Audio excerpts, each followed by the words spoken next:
It's fitting to begin a series of talks about conservation innovation with Carlos Manuel Rodriguez. He is a visionary leader who brought Costa Rica to the forefront of conservation in the 1990s and the early part of this century in his roles as Director of the Park Service, Vice Minister of the Environment and Energy, and finally Minister of the Environment and Energy from 2002 to 2006. He's recognized as a pioneer in the development of payment for ecosystem services in Costa Rica, meaning that the local communities receive economic incentives to protect key natural resources such as watersheds. The payment for economic services approach provides an attractive alternative to selling mineral rights and timber rights for short-term gains. Under his tenure as minister, Costa Rica managed to curb the trends of logging and deforestation to achieve a national net growth of forested areas. Forest cover was approximately 21% in the late 1980s, and it was increased to 52% by 2005. It's quite an amazing accomplishment. Mr. Rodriguez is now Vice President and Director of Conservation International's Mexico and Central American Division, where he leads a team of people working in 6 countries. He also serves as one of CI's global ambassadors to gatherings such as the United Nations Conference on Climate Change in Bali last December. And he has played a major role in development of CI's response to global climate change. So with that, please help me welcome Mr. Rodriguez.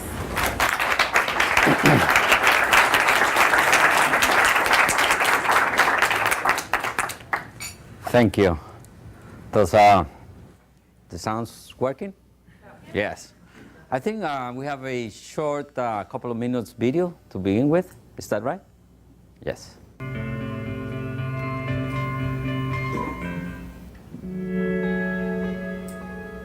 I remember looking at films. It was like The Silent World. It was the film that my grandfather did in 1953. When I look at the images of the Silent World back from the Red Sea in the 1950s, I'm amazed at the abundance of life. And you go back to those same places today, just 50 years later, and they're like virtual deserts. Nothing left. There's definitely a lot of places I've traveled where I see really unequivocal changes.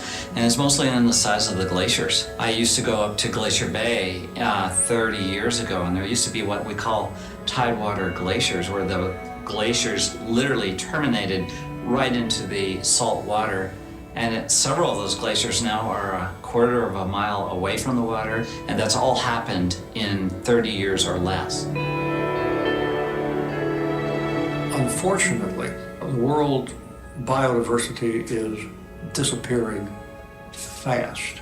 We are eliminating it by our activities at an accelerating rate, to the extent that the best estimates are, if the forces of destruction are not abated, then we could lose or have right on the brink of extinction half of the species of plants and animals that we know about at the present time by the end of this century. Now we understand in detail, increasing detail, that what we are doing is affecting every part of the world.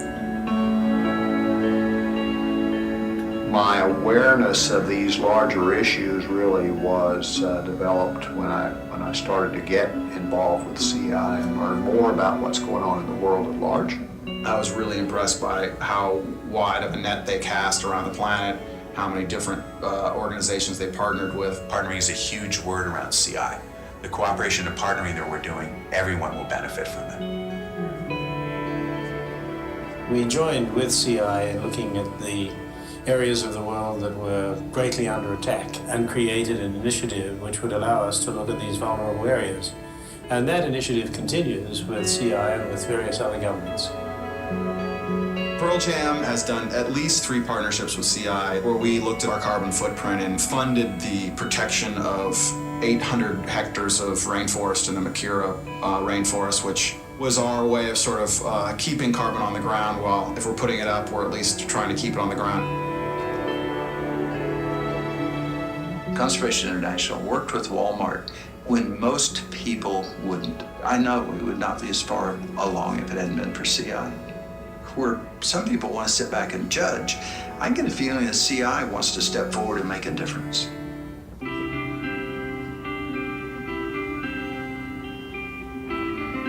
I have never been associated with a group of people who continue to have such ambitious goals and continue to make such progress towards those goals.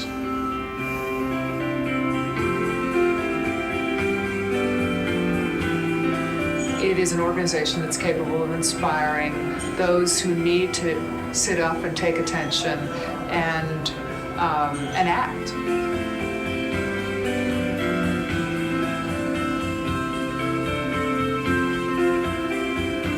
Where the forests and the rainforests and coral reefs and the living species and endangered areas are concerned, CI is playing such a crucial role.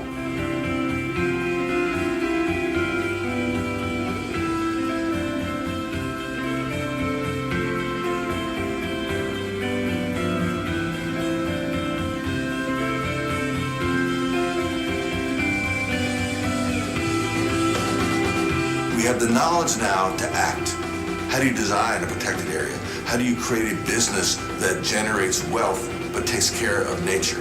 How do you shape the policies so that they stimulate conservation? That's what we are today. It's an institution focused entirely on the connection between healthy ecosystem and the healthy people. It's a constant reminder, I hope, to everybody. This is an issue of life.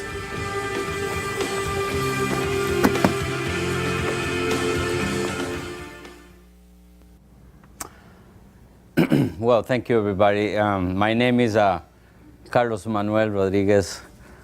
I am a non-for-profit lawyer because many years ago I decided to become a park ranger, even though my career as an attorney was very interesting.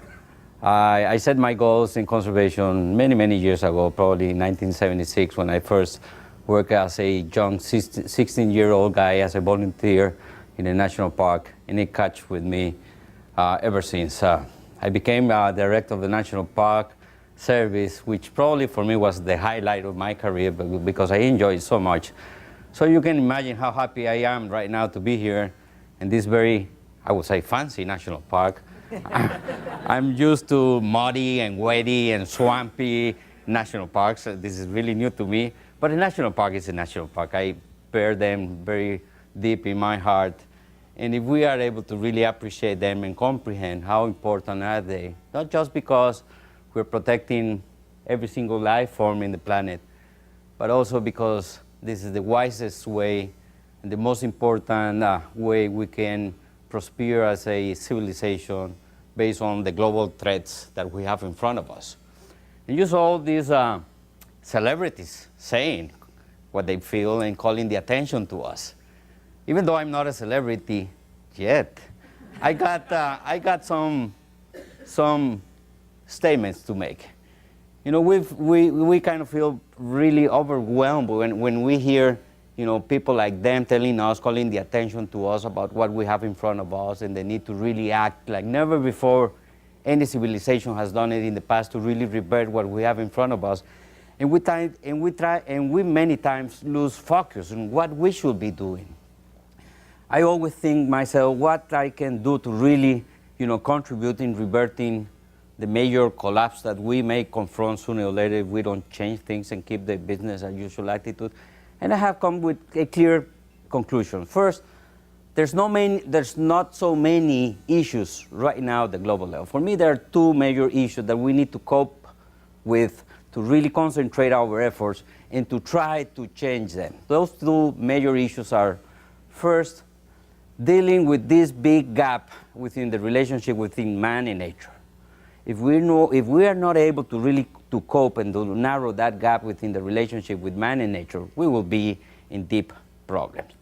The second major challenge that is right next to this first one is dealing with the big gap within the very poor people of this planet and those people who are blessed by science, technology, and development. We have 1.5 billion people living in extreme conditions.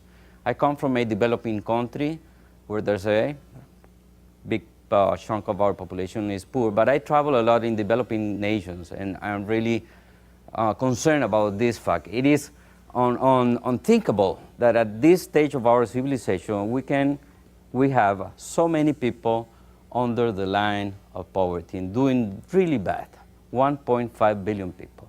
If we are not able to focus all efforts like never before, like in a time of war, that everybody unites itself in a common cause to really focus actions in these two big dilemmas and challenges, we may probably not be very successful, and life may change dramatically as we know it as today. My thinking tells me that we need to do 4 things to really attack these two problems and narrow those gaps. One is stabilizing the climate.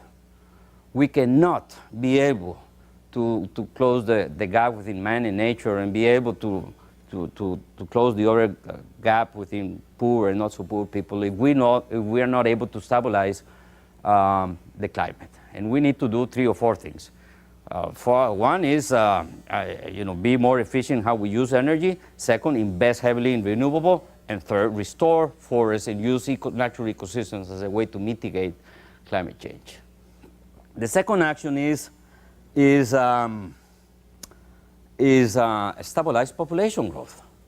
I mean, scientists have been telling us that 20 years ago, we overcame the capacity of the planet to supply natural resources to us.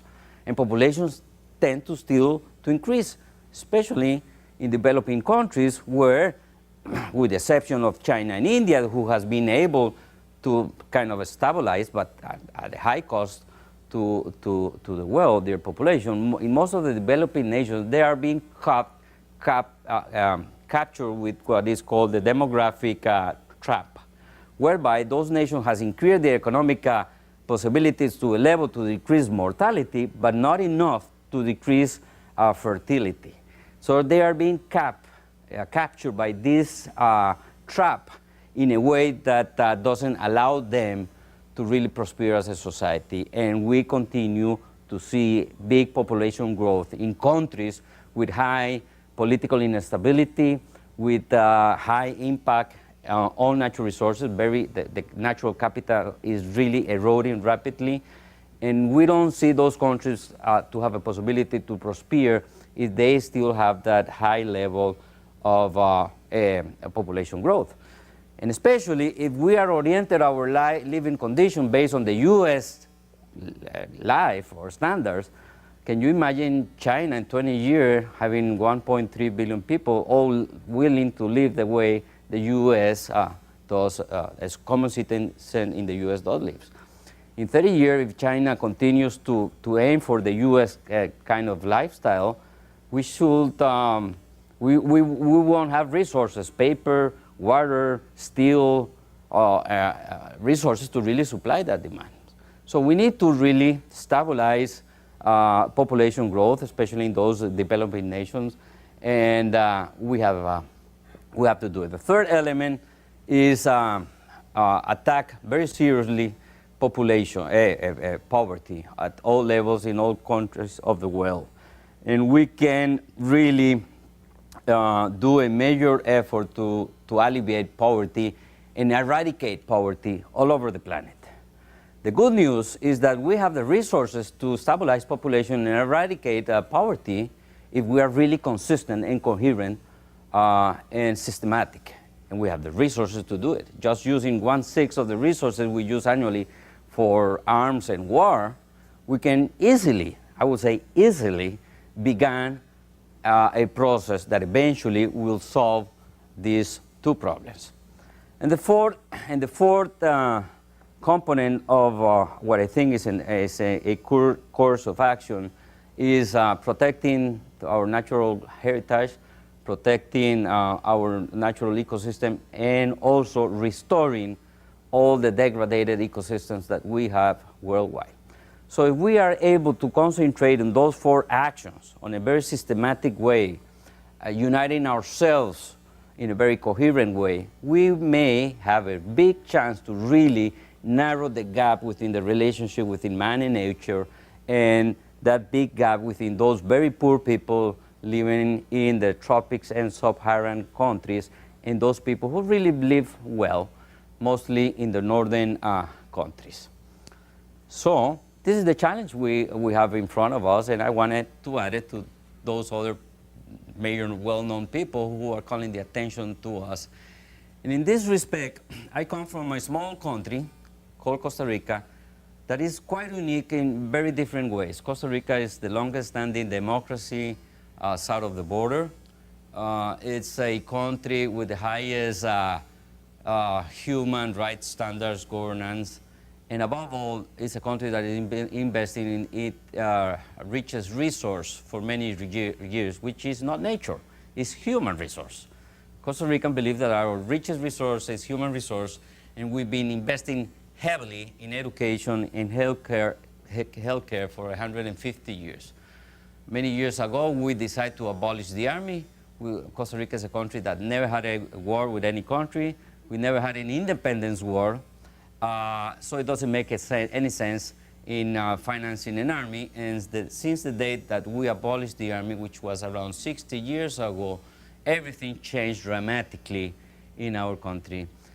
So Costa Rica is investing now in environmental protection, in understanding the profit out of doing this effort and this investment. And we are committing ourselves to become the first carbon neutral country of the planet by 2021. These are major targets that the country is aiming for. And it is not easy, it's very complicated. And I want to showcase a little bit about the history of what we've been doing in environment and sustainable development in Costa Rica to really showcase that and be able to, present a very interesting, I won't say successful, but I will say a very interesting case around Costa Rica. So, with further ado, so important, let's go back in past, around 250 million years ago, and we see here in this map that Central America didn't exist in ancient geological time. Central America came to unite two continents, North America that was bound to Europe, and South America that was united to Africa and Antarctica. And it became a bridge of connectivity within those two continents. Immediately, it became one of the most important ecosystems areas of the planet. Central America is composed of 6 different countries, Costa Rica being in the middle. And the latest part that emerged from the ocean was Costa Rica and Panama, linking two continents. So the concentration of biodiversity in this part of the world is one of the highest of the planet. Costa Rica is blessed by climate, and climate generate unique ecological conditions whereby you can see most of the things that you will expect to see in the tropics. Probably the highest concentration of biodiversity per square kilometer of the world, and is the second most important hotspot of biodiversity of the planet. We have a big natural capital. Also, Costa Rica was a very poor and isolated country. We never had major resources like oil, gold, and silver minerals. And we were the poorest nation of all Latin America 100 years ago. Ironically enough, we are 100 years later one of the most advanced nations in human development standards. A person who borns in Costa Rica, his life expectation is probably high, is higher than somebody who burns here in the U.S. So living conditions has been, or human development standard, a major concern of the government. And everybody has free access to medical care without the need to have an insurance company behind him. Everybody has access to free education. Everybody has access to clean electric energy. Everybody has access to most of the public services. And that's basically because, well, most of the countries in the region were confronted by, especially in the last part of the 20th century, in the Cold War, within those ideologies within the East and the West, based on the social conditions that were really promoting that ideological confrontation, in the 80s, most of the countries in Central America were in war. In Panama, we had a dictatorship that was supporting the drug cartels of Colombia, and then Nicaragua, El Salvador, Honduras, and Guatemala, they were in civil war. The Cold War was fought in Central America, and you heard about the stories of guerrillas fighting, the USSR supporting the guerrillas, the US government supporting the military regimes in that area. Probably 500,000 Central America died during this conflict, and this conflict lasts for more than 35 years.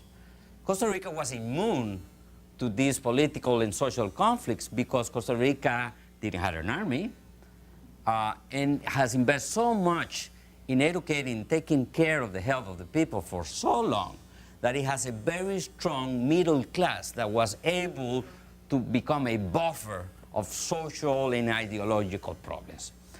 The left-wing groups supported by Cuba and the USSR intend many times to really generate a social subversive movement in Costa Rica, but the social conditions were not there in order to be supported by the people. Like in the rest of Latin America, where a very small high class has the power, political power, and access to the production means, and in Costa Rica that was not the case. So during the 80s, while the rest of the region was in civil war, we were making national parks. And this is true. But we haven't been only successful in human development standards. This is the environmental index performance. This is not working very well. It is done by Yale University and Columbia University. That every year sets a index for the performance of environmental performance of the countries of the world. And to the Costa Rican surprise, the top 5 countries of the world are Switzerland, Sweden, Norway, and Finland, and Costa Rica. I was really surprised about that. I knew we're doing good and great, but the most important thing is that Costa Rica, middle-class income country, outperforms many developed countries as well as its neighbor. We're really glad that very serious academic and scientific organizations does recognize the commitment that Costa Rica has done for many, many years, especially around biological conservation. But this was not the case. This is the product, the end of an effort or an era of conservation effort that began many, many years ago. And we didn't have a very positive record on conservation because we were a country that their only major economic activity was agriculture. Remember, we didn't have much of natural resources, wealth around minerals or oil. And most of the Costa Rican economy was based by production of agriculture. By 1960, 60% of the GNP was generated by agricultural crops, basically coffee and banana. Remember, we are a banana republic, as they would call us. So we were very good in promoting land use changes throughout the country. Most of the pristine forest that we have in Costa Rica was chopped down because the government aim and effort was concentrating, expanding the agricultural frontier. This is a picture taken by Greenpeace in the middle of the 80s where forest was being destroyed for new banana plantation. This is a national park, this is the Bondar, and this is banana, highly intensive in the use of agrochemicals.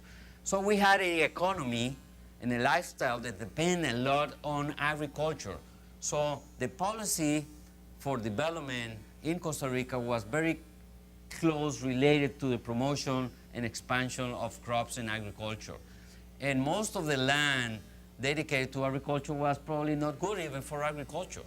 Even cattle ranching, in the early 60s, there was a big market for meat in the U.S. Costa Rica became the 4th most important exporter of meat to the U.S.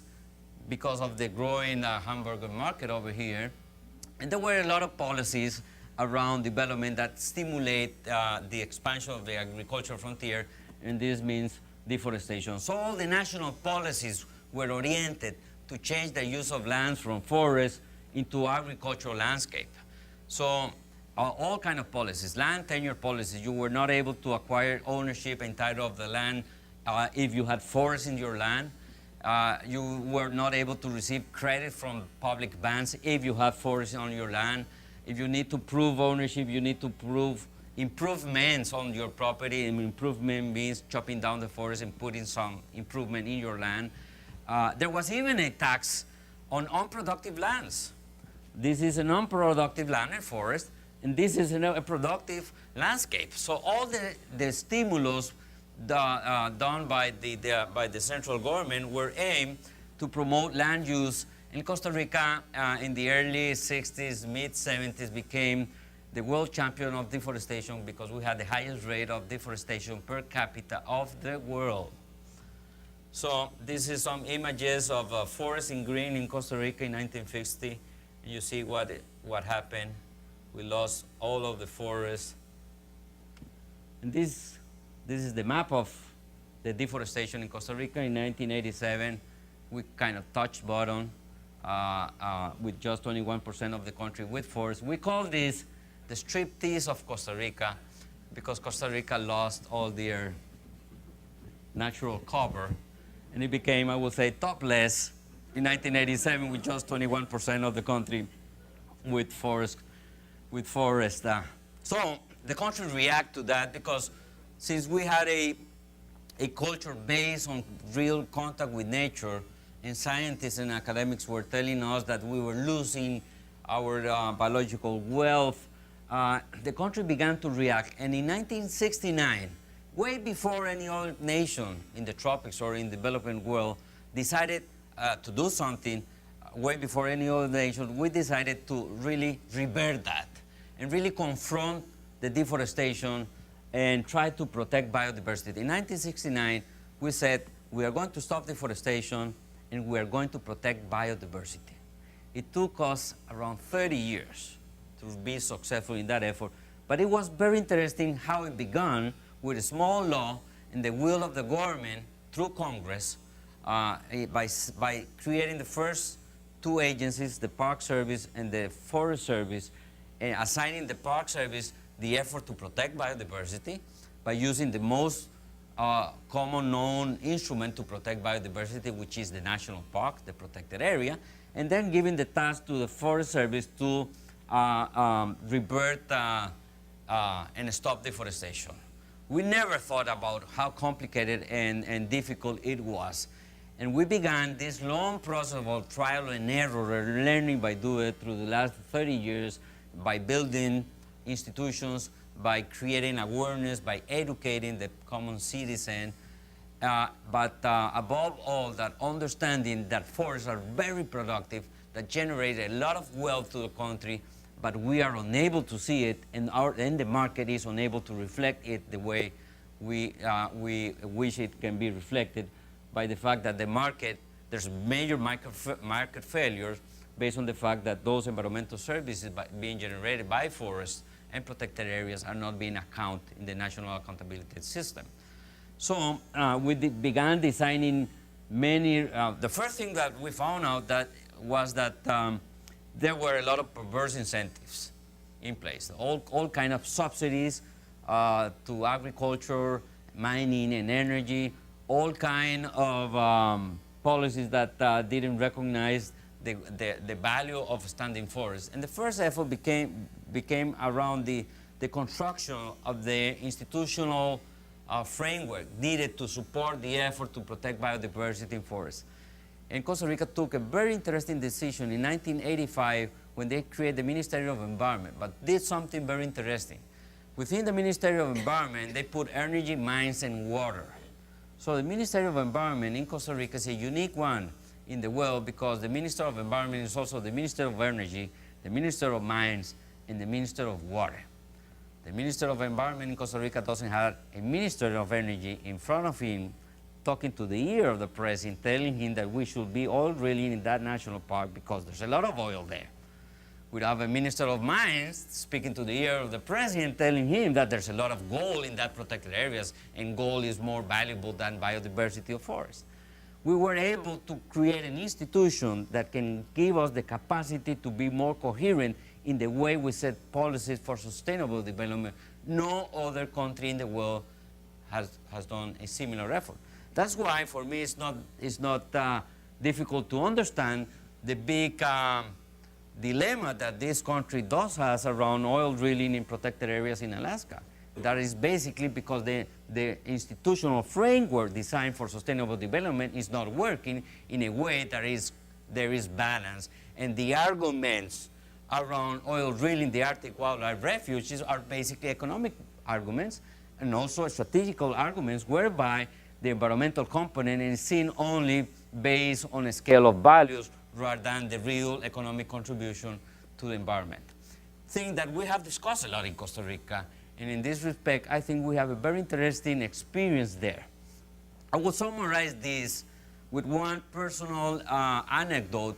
While I was Minister of Environment in Costa Rica, and as such, I was invited to a meeting of ministers of mines from Latin America. Remember, the Minister of Environment in Costa Rica is also the Minister of Mines.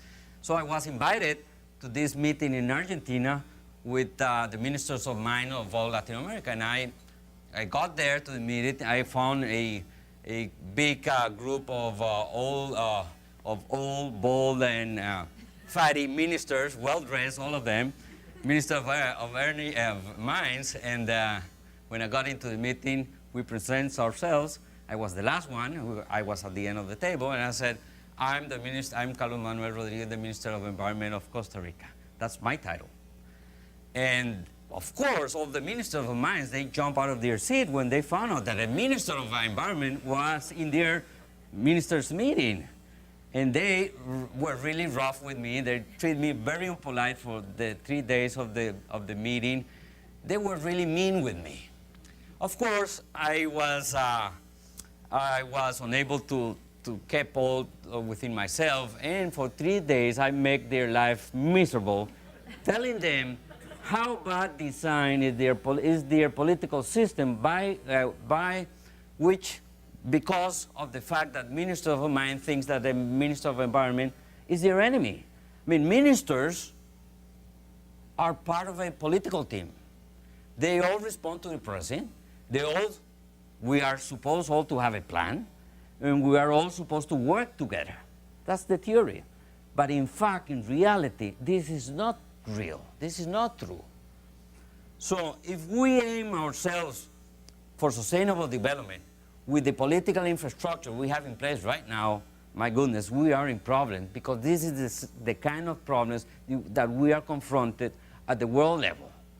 We are not going to be able to move our way of life and the pattern of consumption and production to a sustainable one if we think that we're going to do it with the same public agencies that we have designed so far. My point here is that Costa Rica has done a very interesting work by uniting very different components that is segregated, politically speaking, in many governments, in one agency that has the capacity to be more coherent in how we set policy. That's why there is no oil drilling or open pit mining in any protected area in Costa Rica, not even any area with forests. And very recently, in 2002, Costa Rica banned oil drilling and open pit mining in every single inch of the country, because we were able to really analyze the pros and cons from an economic perspective, not from a moral perspective. From an economic perspective, I'm going to show you a little bit about those things that we did over there. We think that we took the wisest economic decision to ban oil drilling and open pit mining in Costa Rica. Most probably that's the case for Costa Rica, not for other countries. But I think that the point here is the fact that, one, if we think that we're going to move our system into a sustainable system with the same public infrastructure, we should think and reassess things again. And second, we need to really understand that the global challenges need a re-engineer of how we have designed public agencies, and especially those agencies in charge of administration of natural resources. So I don't see any possibility to administrate natural resources in a sustainable way if we have a sectoralized vision on how they should be administrated. So when Costa Rica in 1985 took that decision, a lot of things began to change. And we were able to have a Minister of Environment with a seat in the, right next to the President with a strong political agenda. He is strong not only because environment is important in Costa Rica, but also because he's the Minister of Energy. In 1985, when we put energy and environment together, 50% of our electricity was generated by renewable and 50% by fossil fuels. 20 years later, after we merged both components, 98.6% of our electricity is renewable.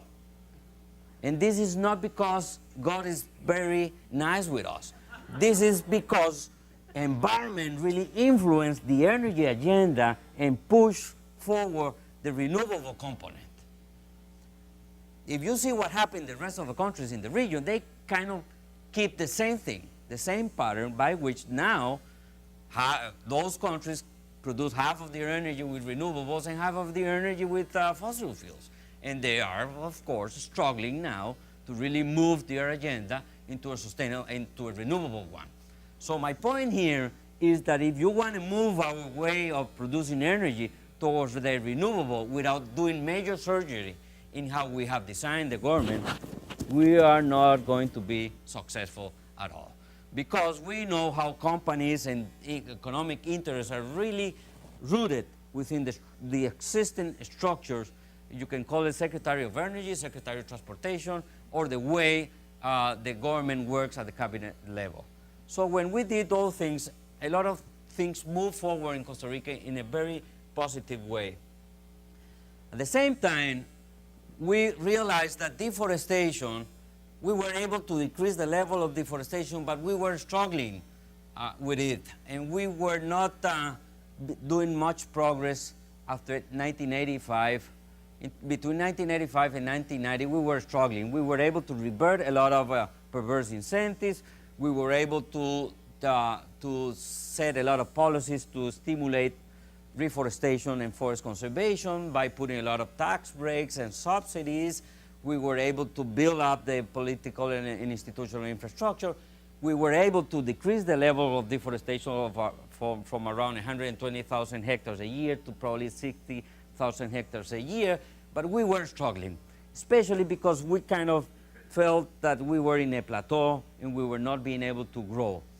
And the financial mechanism designed so far was becoming politically non-viable because most of the forest incentives at that time designed by the government were tax rates and direct payment from taxpayers' money to owners of tree plantations and owners of forests. And one day, around 1991, I was hired with a team of people to do an assessment of the forest incentives. And we did a very quick, easy evaluation by which we value the investment the government has done through their forest incentives. And the government has put for the last 10, 15 years around $90 million. Then we went to the field and we put a value to the tree plantations that were planted with those $90 million, and the value of that of those tree plantations were not more than $40 million. So when we finalized that assessment, we hid it in a desk of somebody in the Ministry of Environment because we were really scared by the fact that somebody, a major decision maker, can find this document and really change the way we were in promoting reforestation and decreasing the rates of deforestation. But of course, the Minister of Finance accessed that information very quickly, and he called us and told us a few things. It was a very interesting meeting in 1991. He told us, this is a bad investment we have done in the country because we have put $90 million, the value of the tree plantations is $40 million, and when I do the economic analysis of the behavior of my economy, I don't see forest or tree plantation contributing to economic growth. I don't see them at all. And I remember he showed us a paper. He never let us read the paper, but he showed us a paper telling, which are the productive sectors, and never forests were productive sectors. He said that that was a very bad decision taken by the government, that we were losing a lot of money, that we'd never see a dividend, a profit out of that investment, and that was the end of the forest incentives, that the government had a lot of priorities. And he told us, I remember very well, the priorities were education, healthcare, infrastructure, investment in production, and a lot of many other priorities. And forest conservation was not a priority.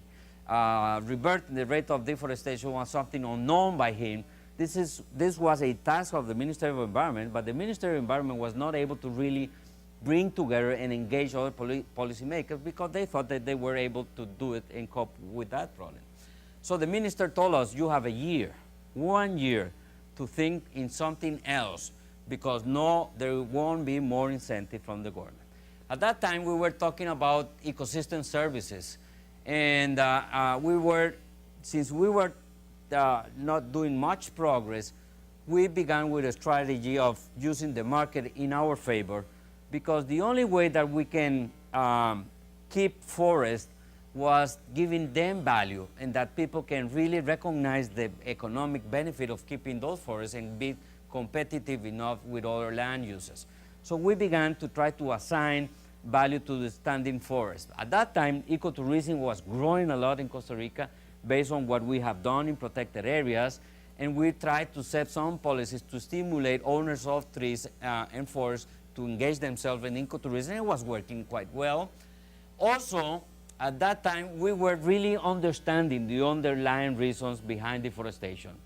And we got to the conclusion that the responsible of deforestation were not loggers or cattle ranchers or farmers. The responsible of deforestation was the central government that tend to believe that forests are unproductive lands, that the only way to generate wealth was putting those land under production, and you know what it means to put land under production, chopping down the forest and planting whatever crop.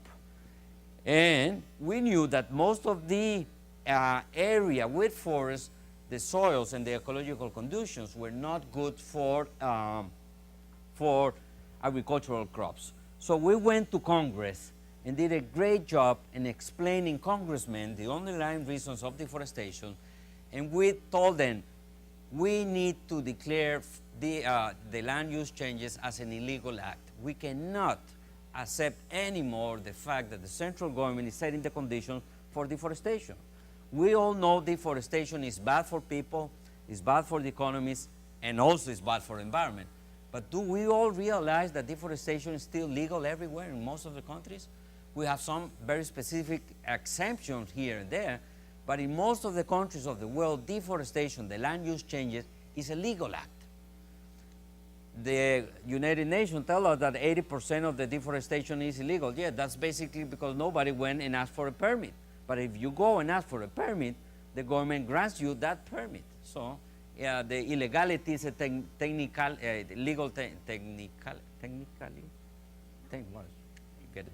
So Costa Rica in 1994 took a very brave decision through Congress and declared deforestation an illegal act.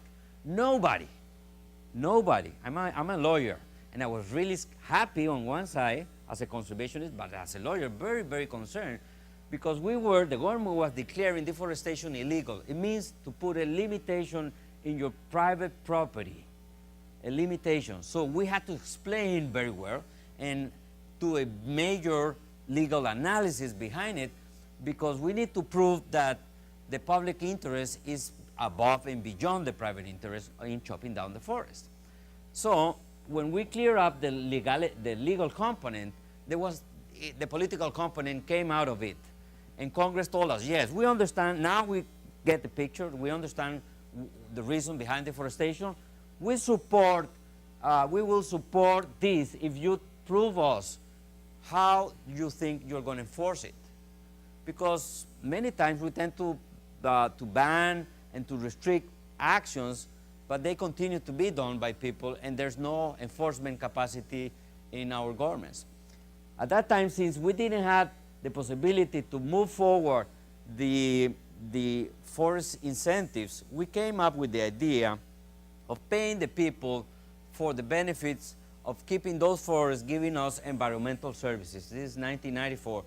So we went to Congress and we told them that basically that the world natural capital is as important to economic development as its stock of human and manufactural capital. Human well-being and the survival of biodiversity depend on key natural capital stocks. We told them that there's an economic value attached to the provision of these services, where there are beneficiaries and stakeholders that can be engaged in maintaining intact ecosystems. And the government and Congress give us the opportunity to design a mechanism by which, instead of direct subsidies from monies and tax exemption as a policy for forest conservation, they allow us to move forward in 1994 a very interesting new financial mechanism where people were going to be paid, owners of forests, I mean small farmers, indigenous communities, were going to be paid for those environmental services that they generate out of their land use. We did some studies and we found out that forest in Costa Rica gives us around 32 different environmental services. The production of oxygen, the capturing of carbon, soil control of erosion, biodiversity protection, water production, pollination. I mean, there were plenty of environmental services being given, and nobody financially recognized those environmental services. And we knew that there were providers of environmental services, the owners of the forest, and users of those environmental services, those who use water downstream for whatever need they had. So they should link together in a contractual and financial relationship. The government was very happy with this concept because now on, the forest incentives were not coming out of taxpayer money and the budget of the central government, rather than by setting the rules by which the government will facilitate the mechanism by charging through existing mechanisms those who are being benefited by those environmental services. So one first thing we did was to put a tax on fuels. So this tax on fuel goes to a fund, and these funds pays owners of forests for these environmental services. Everybody who uses fossil fuels generates CO2 emissions, and somebody, somewhere in Costa Rica, who owns a tree plantation or a forest or an agroforestry system is given an environmental service of fixating, sequestrating those carbon emissions. So this is kind of the concept of the payment of environmental service. With water, it's very clear and obvious. You have a forest up in the watershed, it produces water, and downstream there's a lot of water users. Those downstream water users should be paying the water environmental service being given by those people who keep forests or trees or agroforestry systems up in the watershed. So in 1996, we designed this mechanism. Costa Rica was the first and probably is the only country in the world that has a tax on carbon, on fossil fuels. It created a forest fund, and the forest fund, which is a public-private organization, administrates the system. The government is in the middle, facilitating dialogue and negotiation within providers and users of environmental services. And the government was very happy because this mechanism was financially neutral, and the Minister of Finance was extremely happy that we were able to design a mechanism by which we were not putting a burden to the national budget. And we did our analysis here. This is one important one. We tried to put the value of the environmental services recognized by law and the value of the environmental services of carbon fixation, water, landscape beauty, and biodiversity, the ones that were recognized by the Costa Rican law in 1994. The value was $150 to $300 per hectare per year. When we began this mechanism, we didn't have the capacity, the national capacity, to really reflect the value of the environmental services in the tax that we put on fossil fuels. But we knew what was the cost of opportunity to do cattle ranching. So the first thing we did was paying the same amount that the owner of the tree will have if they are chopped down the forest and put cows in, so we can match the market stimulus, and we began paying $42 per hectare per year. That was basically what we began to do. The next thing was, we saw the potential of this project and the potential to really complement the long effort behind the task of reverting deforestation. Because at that time, Costa Rica was not able to access resources on a grant base. We were able to bring $8 million to this project out of a grant from the GEF. The government of Costa Rica was putting another $8 million. But we negotiated with the World Bank $32 million. At that time, I was the negotiator for the government of Costa Rica as vice minister. And the vice minister is not legally responsible to agree on debt, external debt, with any international financial source. So when I agree with the terms of the World Bank, I went to the Minister of Finance, this was another guy, and I told the minister, I need your endorsement of this project so we can launch a very ambitious program by which we are going to pay environmental services to everybody who owns forests and tree plantations in Costa Rica. And the first question he asked me, why a loan with the World Bank when Costa Rica, the effort of conservation in Costa Rica always received tons of money, free money? And I told him, well, now Costa Rica doesn't access to grant money because the human development standards are so high that we are not able to really, access the resources as we wish. So the Minister of Finance asked me 3 or 4 questions that I was really, really unable to answer. He said, Carlos Manuel, do you know the amount of the external debt of Costa Rica? And I said, no, I don't know, sir. He then asked me, do you know how the government of Costa Rica is going to pay this loan? And I said, no, sir, I don't really know. He said, do you know the capacity of endowment of debt, the annual capacity of debt of the central government of Costa Rica? And I said, no, sir, I don't really know. Do you know what are the investment priorities of the central government of Costa Rica? And I said, well, I think I know, but why don't you tell me? And he went with a list, the priorities of endowment, priorities of investment of the central government is schools, hospital, education, the same old story, same old story. When I saw I was doing very bad with the minister, remember I was asking for his support, and I was feeling that he was not going to support me. I did what conservationists do very well, go emotionally around it. I went with a lot of emotional arguments with the Minister of Finance. I told him, the animals and the plants are disappearing, everything we saw with those very famous celebrities, kind of. And I said, the creation of God and everything. I was doing my emotional speech with the minister, not understanding that ministers of finance, they are like reptiles. They are cold-blooded. They don't laugh. They don't cry. They don't express emotions. They only understand about numbers. They're very good at that.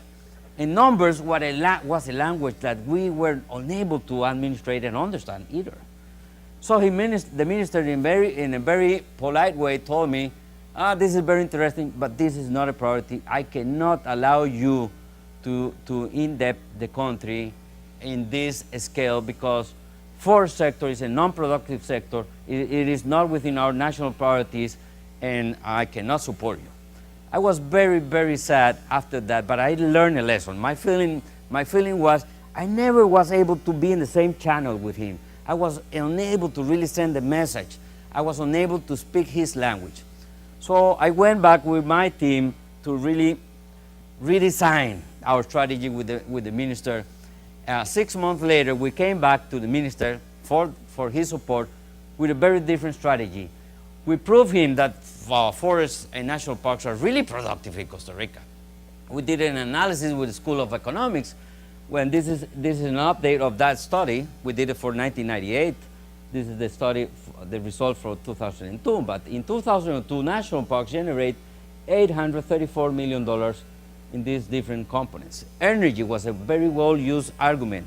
I argued to the minister, and I told him, we generate the water produced from national parks for hydro production has a value of $400 million. That's the value of importing oil to produce the same amount of energy we produce from water from a national park. So we developed this study. We went back to the Minister of Finance, and it was a very interesting meeting that we had at that time, because I brought some of the economists that helped me with this. The first 25 minutes of the meeting was a very academic discussion about the methodology.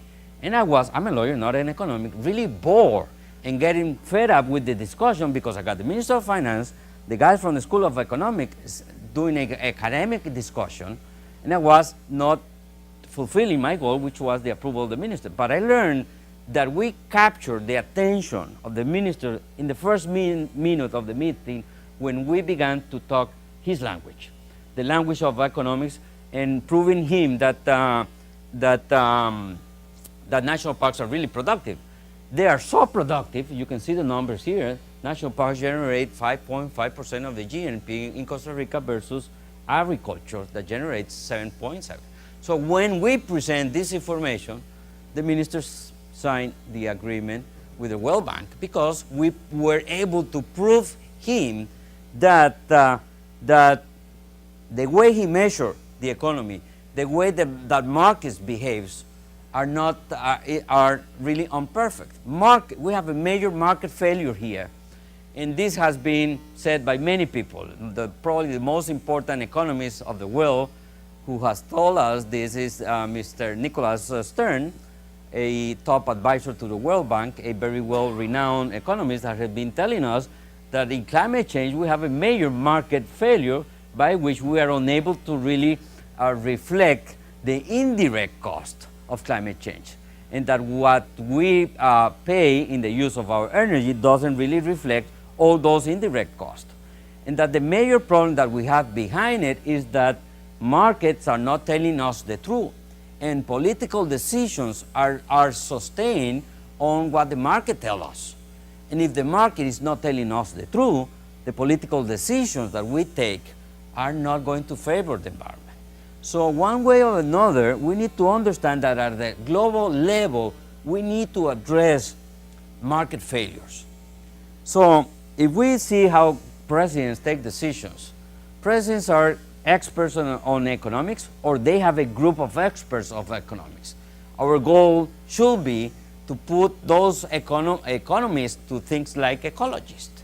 And if we are able to do that, we are going to do major transformations like the one we did over there in Costa Rica, by the fact that we were able to prove that there was a market failure, that the forest national parks are really productive, that the indirect cost of development is not being reflected. I mean, every time that we have that we lost a forest, that we lost a fishery, that we lost soil, that the water is polluted, we don't account for that in the national accounting system. So if CEOs are being fired in a private corporation because they are unable to really reflect all the costs within the corporation, why don't we do the same thing in the way we administrate the government? It's really ironical that we don't do the same thing, or we don't administrate private governments like we administrate private corporations. We should fire the president and the minister of finance immediately for not being able to really account for every single cost that we generate in our human behavior. And this is a major challenge that we have in front of us, and in Costa Rica we were able to really understand that. So two breakthroughs are really important. One is the institutional framework, and the other is breaking with the bad behavior of the market and the way we measure the market. If we are able to really cope with those two problems, we're setting excellent conditions to move forward an agenda for sustainable development. So we began investing those $50 million, the eco-market projects, where we increased the amount of area that has been paid for environmental services. We even concentrate ourselves with some specific groups like indigenous communities. From 2000 to 2005, we increased almost 800% the payment of carbon fixation for indigenous communities. This means around $4 million a year for carbon fixation to indigenous communities. The payment for carbon fixation in indigenous communities is the most important source of revenue for indigenous communities in Costa Rica. This is one indigenous community in Costa Rica, tiny, and I was here as Minister of Environment around 4 years ago with a check of $52,000 in indigenous community doing the formal act of payment for carbon sequestration in that indigenous community. And I told them, you know, before giving the check of this year's service, I want you guys to tell me how you invest the money, what you did with the money for carbon fixation that we paid the year before. They told me, are you willing to walk more?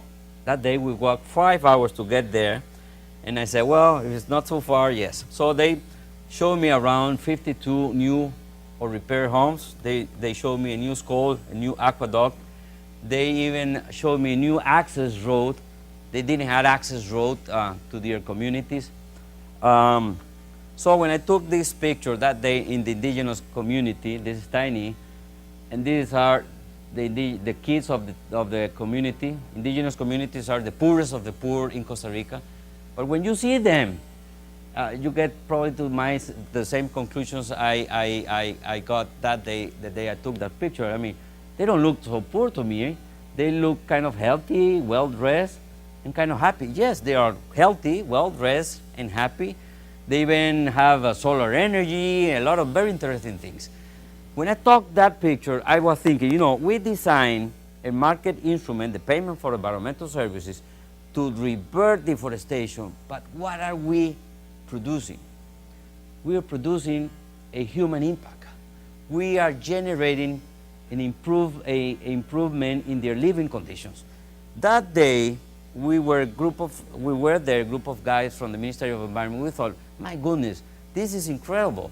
We can really contribute to the effort of poverty alleviation that the government is really committed, and that was not the focus of our attention until now, where we began to understand that there's a clear link within the payment of environmental services, keeping forests healthy, the financial mechanisms, and the human well-being.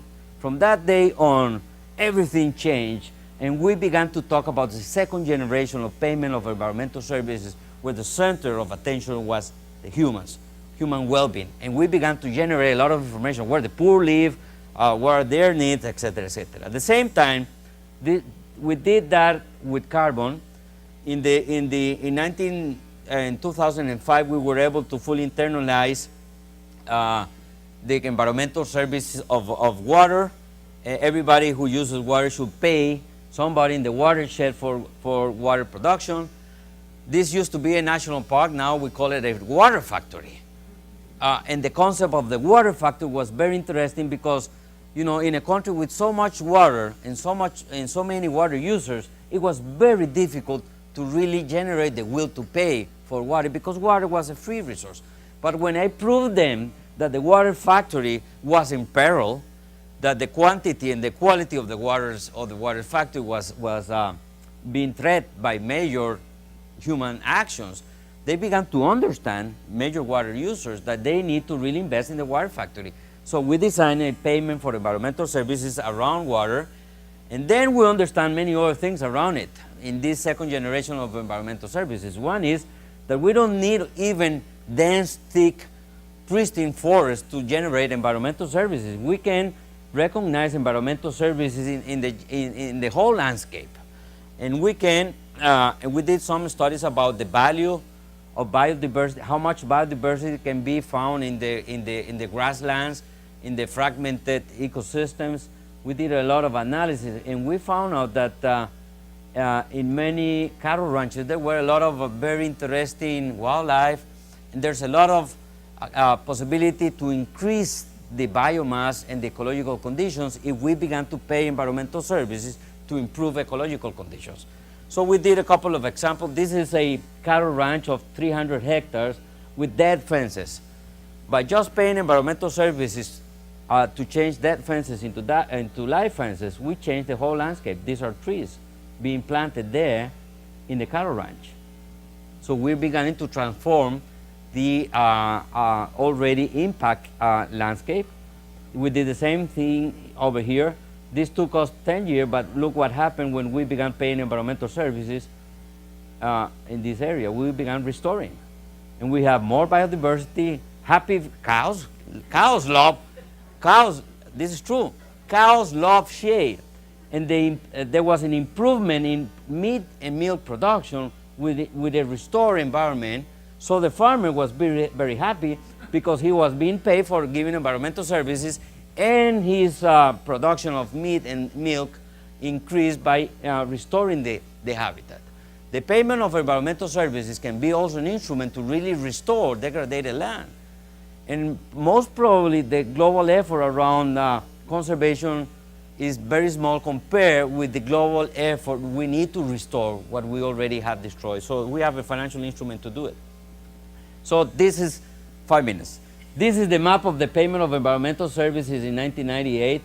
And this is the map a couple of years ago. We have 8,000 beneficiaries being paid around $70 per hectare per year for water and carbon fixation. This is 10%. This is the last map, I think. You see a lot of beneficiaries all over the country. This is 10% of the country. This is around 600,000 hectares of private forests outside national parks being paid for carbon sequestration.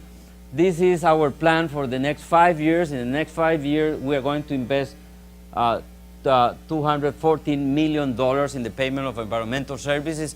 Now we have designed an eco-market tool.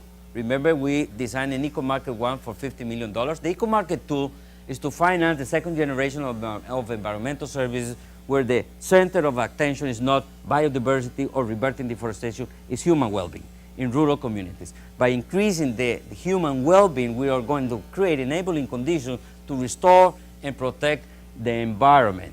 And we were able to negotiate again. This is not a $50 million project now, it's a $90 million project with a $40 million loan with the World Bank.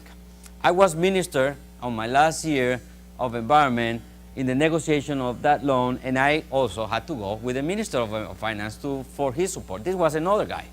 So since this Minister of Finance, which I was looking for the support and endorsement of this loan with the World Bank, was a new guy, I began to explain him the project and the concept of environmental services.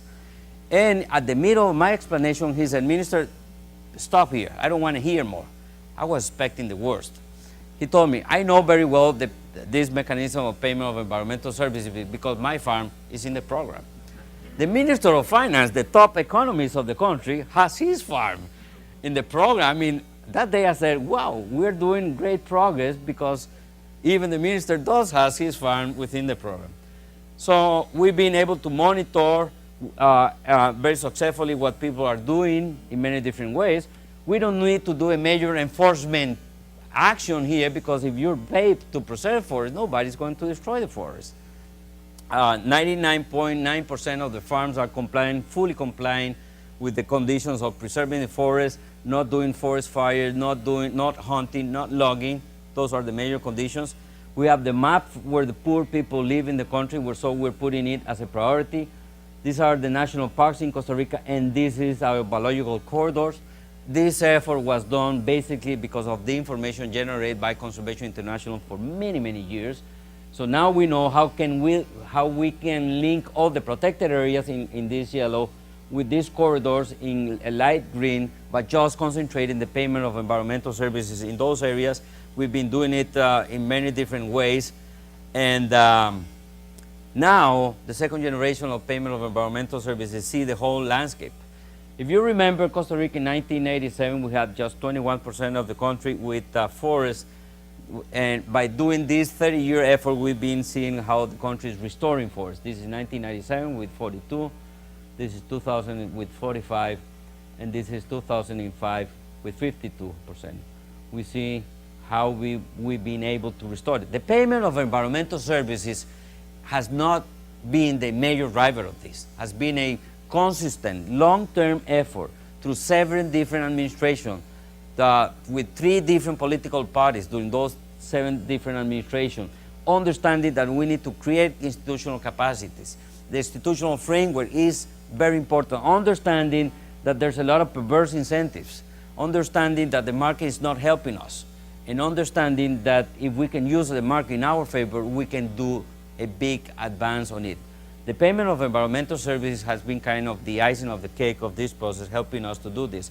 This is the area that traditionally has been used for cattle ranching.